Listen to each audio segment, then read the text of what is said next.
Yeah, what's the word? What's the word? We about to watch Speak Easy podcast. NFL Insider says Shedeur Sanders is outperforming Deshaun Watson. Nigga, what the fuck else y'all been watching? Duh. What else y'all think he been doing? Fucking playing with his toes?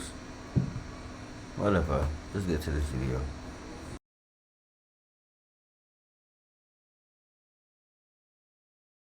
Time we talked about the Cleveland Browns quarterback battle. We didn't know it was a battle. We thought it wasn't a battle, but now it seems like it might be a battle. Jeremy Fowler was on ESPN and had some things to say about it. I'll let you guys take a listen. Jeremy, what should we know about the Browns quarterback competition between Shedeur Sanders and Deshaun Watson? Laura, this is a true heated battle, and this one's only going to heat up in training camp. As was told to me, Deshaun Watson went into the spring as the clear favorite, and that Shedeur Sanders has bridged the gap at least somewhat. I still believe Deshaun Watson's in a good position. I'm told he was moving like a major athlete again, coming off those Achilles tears. He's moving like a major athlete, and Shedeur Sanders bridging the gap to Deshaun Watson. Fellas, do you guys think Deshaun Watson should be worried right now about his starting job? All right, look, Prize Picks is America's #1 sports picks app, and it's the easiest way to win cash. Player picks on all Texas. Easy. $5 gets you $50 in lineups for free.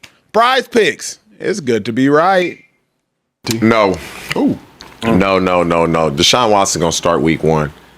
And I've said this. It's easier to bench him when their season runs afoul. And that's what's going to happen. You don't want to start Shedeur and then, week 5 or 6, I got to bench him. He's a young guy. And so I believe Deshaun Watson will start the season. And if they're doing well, then...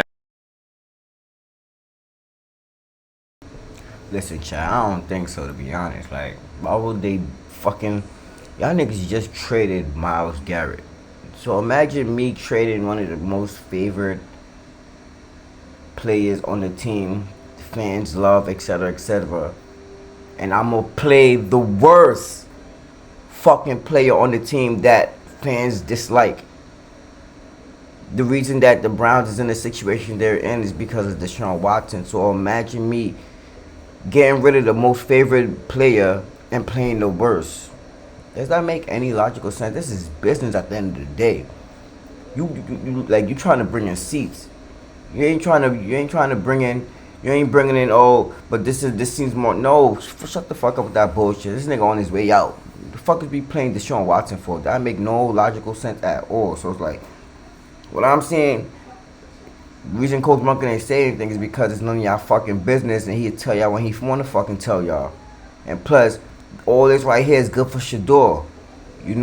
All this right here is good for Shedeur because he gonna keep working hard, keep putting that shit in. Feel me? But it's his job. He got this already. I don't know why everybody going back and forth with this. He got this job. They just not saying nothing because they want Shedeur to work for a little more. He got it though, but he just they want him to, flag that shit behind him. Feel me? So not behind him, but flag that shit. Feel me? Like it's on you. So you gotta, But let's get at it though. That's a great thing for the Cleveland Browns. I don't believe they're going to do well. They're in a division that's tough, and they just lost one of the best players in the National Football League on the other side of the ball in Myles Garrett. And so I just don't bridging the gap. That's fine. You've made the competition a little closer. All that means is Deshaun Watson will be on a shorter leash if Shedeur continues to bridge the gap and make this closer. They'll feel a little more comfortable when that time comes. So now instead of it being week 5, 6, 7, it may be week 3 or 4. That just means Deshaun Watson has a shorter leash. The more Shedeur continues to kind of bridge that gap and close the competition.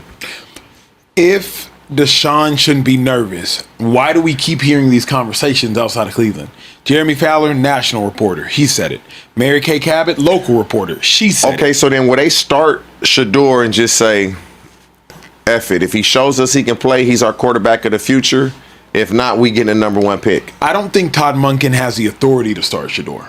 I think that decision is going to come from the general manager and to some degree the owner, but really the general manager. So he ain't starting then. Well, if it's also from the manager, or it's not from the manager, if the owner is also involved in this, Jimmy Haslam, he's been the main one saying they made a mistake by getting Deshaun Watson. But I'm still giving him $40+ million this year. I need to see if he can rectify some of these mistakes. But to Kieran's point, no. Haslam said at the end of last season, Deshaun's a sunk cost.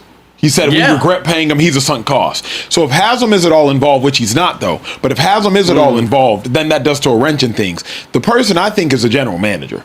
The general manager is the one that is involved with putting that roster together. I don't think he can't allow Shedeur to start because of A, Deshaun Watson's talent. B, it's not like Shedeur last year showed like, yo, we got to get him on the field immediately. He showed he needs to grow a little bit. So I don't know. If I'm Deshaun, I'm nervous only because the world wants to see Shedeur. And then people succumb to that pressure. But it's up to me. Yo, bro, I don't really fucking understand what's being talked about. So y'all really think that Jackson Dart is better than Shedeur? Y'all think Jackson Dart is better than Deshaun Watson? Is basically what y'all saying, because he's playing and he's getting his first reps without any headache of this right here, of this dick rodding of what these people is doing. Then me bro, what are we talking about here? What the fuck is we talking about here? Deshaun Watson is not better than Shedeur. That nigga's on two fucked up Achilles? Come on with the bullshit. I want to hear that. Get out of here with that. Feel me? Y'all comparing an injured football player to a young football player. Y'all niggas is fucking stupid. What are y'all accolades? Y'all niggas is probably washed up. Was you in the NFL? Nah, I wasn't in the NFL, nigga. But I bet you I'm doing better than you was if you wasn't. Fuck out of here, nigga. But, yo, what the fuck is going on? This shit is bullshit. Y'all niggas really trying to compare an injured quarterback to a young quarterback that just came in the game last year. Listen, y'all fucking retarded. 100%. It's really up to him. Because if he plays well, it don't matter who the world want to see. If he plays well. If they're losing games because of the defense and he's playing well, he's going to keep getting the starts. Is it possible in your mind to play well when you're going out there with a rookie Casey Concepcion, a rookie Denzel Boston, and Jerry Jeudy? Well, obviously, the running game I love. Harold Fannin played well. Yeah. But, can you play well? What is well? Deshaun Watson cannot have these games where he not even throwing for 100 yards, because that's what was going on. He's barely getting 120 yards passing. Dive into Visible. It's unlimited 5G data for just $25 a month. Powered by Verizon, America's best 5G network. Plus unlimited hotspot.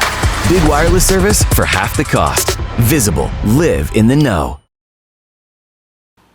In the National Football League in today's game? But is it fair, and you played receiver, so it's a great question for you. Is it fair to compare well to a quarterback when the Browns probably clearly have the worst receiver room in the AFC North? Not even the NFL, just the North. T. Higgins, Jamar Chase, clear. DK Metcalf, dude from the Colts, Pittman, clear. And then the amalgamation of Zay Flowers plus Mark Andrews plus Rashad Bateman, the amalgamation of all those characters, still I would suggest accomplishments. It's not even close to have the worst receiver room. Accomplishments. So you telling the Q to be on the same page with two rookie receivers? But you look what Jerry Jeudy did 2 years ago when he had a quarterback throwing him the ball. It was like, oh, this is Jerry Jeudy we thought we was going to see coming out of Bama. And so if he's giving them opportunity to make plays and they are making the plays, because Isaiah Bond, good player. We forget about how good he was in college and where he would have been drafted had the allegations not surfaced. He probably going to be second round pick. And so the talent is there. What allegations? I ain't gonna. I want to know. Let's look this up, chat.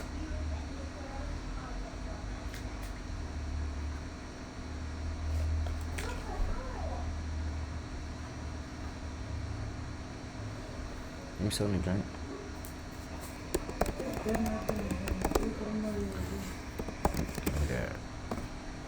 Shedeur Bonds.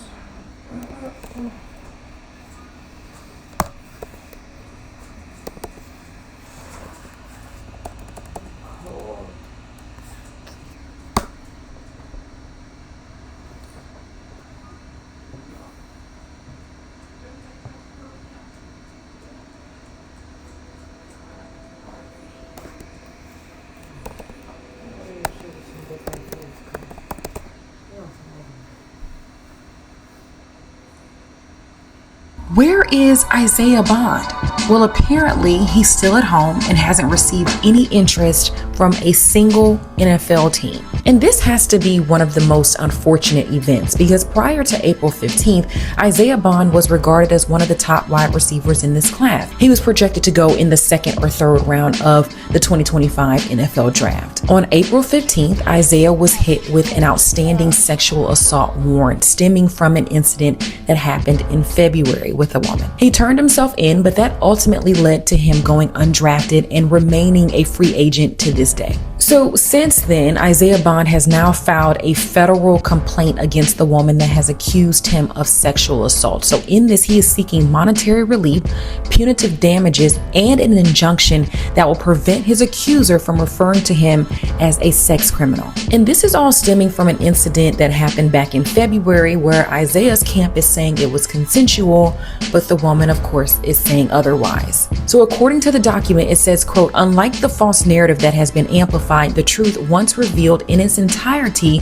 will show that he was targeted by a woman. It is now unlikely that Isaiah will get an NFL opportunity, especially until all of this legal stuff clears up. But of course, we have to let the legal system play out. But I want to hear from you all. You drop down in the comments and let me know what you think of Isaiah Bond still sitting at home and has not received any interest from NFL teams.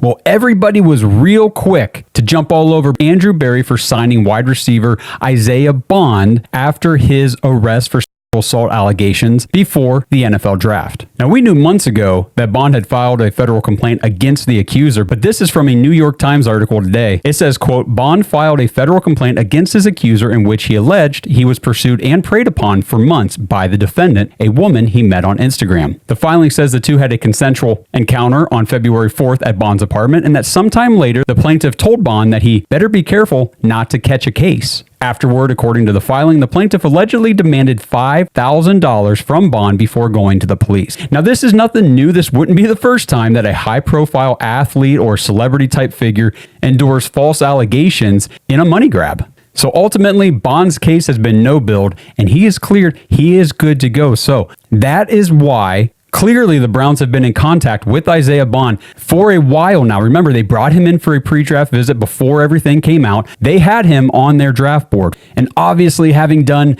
investigative work behind the scenes all this time, the Browns knew this was going to be the likely outcome. And I think it's very exciting for the Browns because we really need wide receiver help. And it's still just crazy that everybody wants to heap guilt on this 21-year-old kid. It's time to move on. I guarantee a lot of people are upset that we signed this kid. We're also upset that we didn't bring Kareem Hunt back.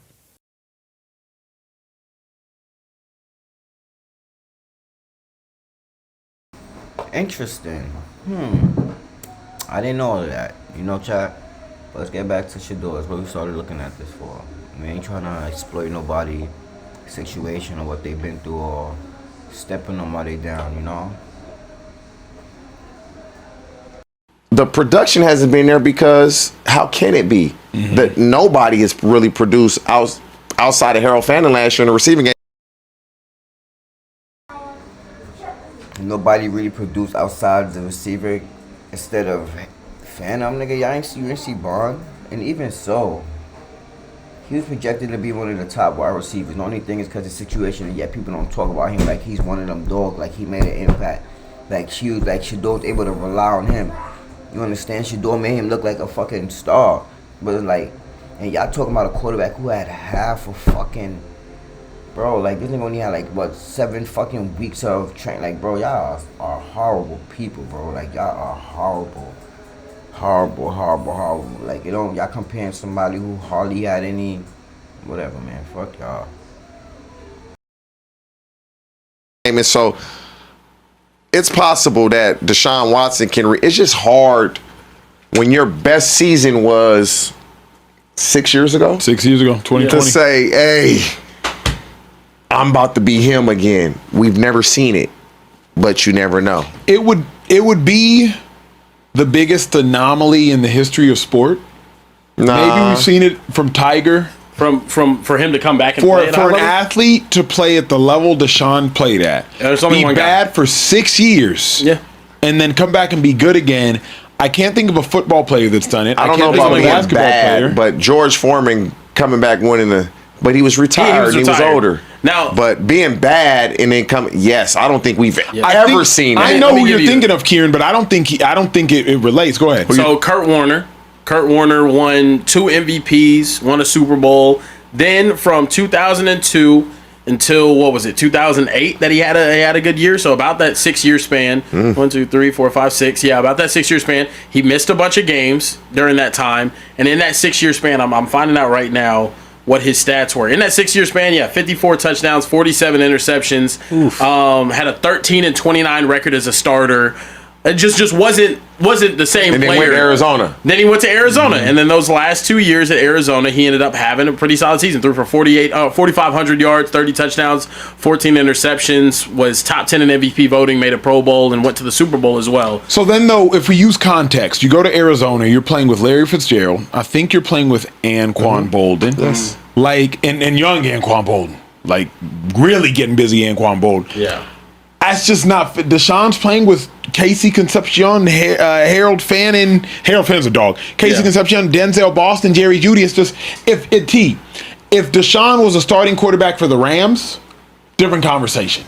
Puka, McVay, Devontae. Lamar Jackson is flourishing the passing game with Baltimore. Todd Monken is the guy who's designed that. So let's see. Yeah. I mean, I'm optimistic.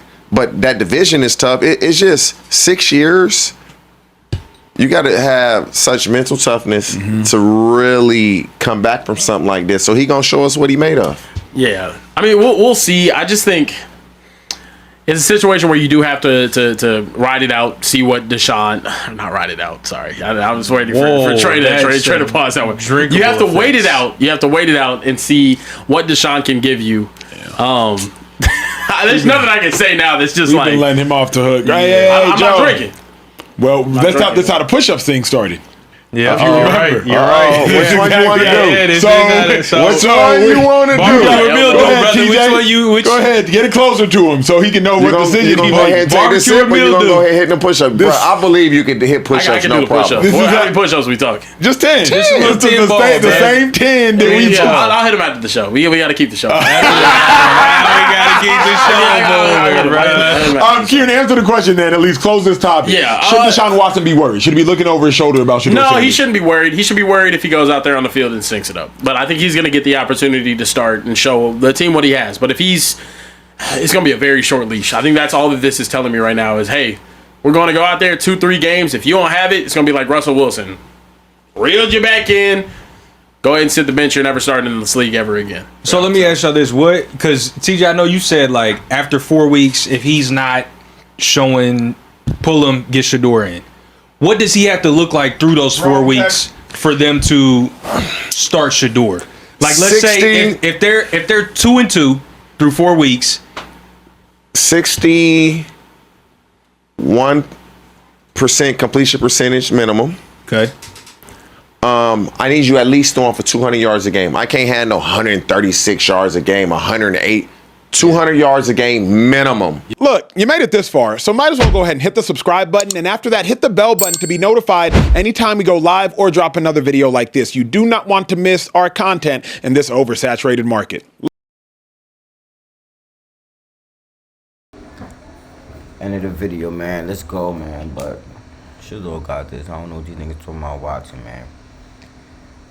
If they do that, there's not gonna be a lot of people there. It's gonna be a lot of unfucking happy fucking fans, but we gonna see. Let's go. We out. Thank you for watching.